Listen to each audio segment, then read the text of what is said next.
बच्चों से जो एक्सपेक्टेशंस होती हैं, कभी कभी पेरेंट्स की वो अनरियलिस्टिक एक्सपेक्टेशंस होती हैं और जो उनके ऊपर बहुत ज़्यादा प्रेशर डालती हैं। इससे उनका फिज़िकल हेल्थ के साथ साथ मेंटल हेल्थ भी कॉम्प्रोमाइज़ होता है।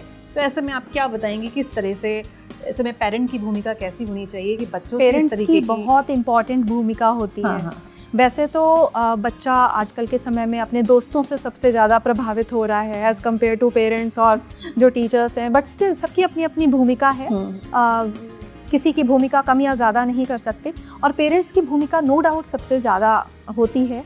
मैं आपको एक एग्जांपल दूंगी। एक one of the leading coaching institutes of our country, और एग्ज़ाम था बच्चा एग्ज़ाम दे के निकला, छठे माले पे एग्ज़ाम हो रहा था। एग्ज़ाम दे के बाहर निकला और निकलते ही उसने ही कमिटेड सुसाइड। एंड बस आप इमेजिन करो कि वो बच्चा कितने प्रेशर में होगा कि उसने ये डिसीज़न लिया।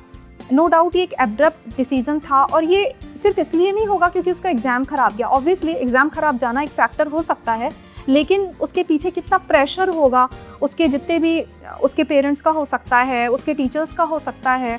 अब हम लोग तो सिर्फ अनुमान लगा सकते हैं, लेकिन मैं वही सोचती हूँ कि उस बच्चे का स्टेट ऑफ माइंड कैसा रहा होगा जो उस बच्चे को ऐसा निर्णय लेना पड़ा। कहीं ना कहीं उसने ये सोचा होगा कि शायद वो इस दुनिया में अकेला है और कोई उसके साथ नहीं है। तो ऐसे में पेरेंट्स की बहुत ज़्यादा भूमिका हो जाती है कि पेरेंट्स अपने बच्चे की काउंसलिंग करें, काउंसलर की तरह भी रहें, दोस्त की तरह भी रहें, पेरेंट्स की तरह भी रहें।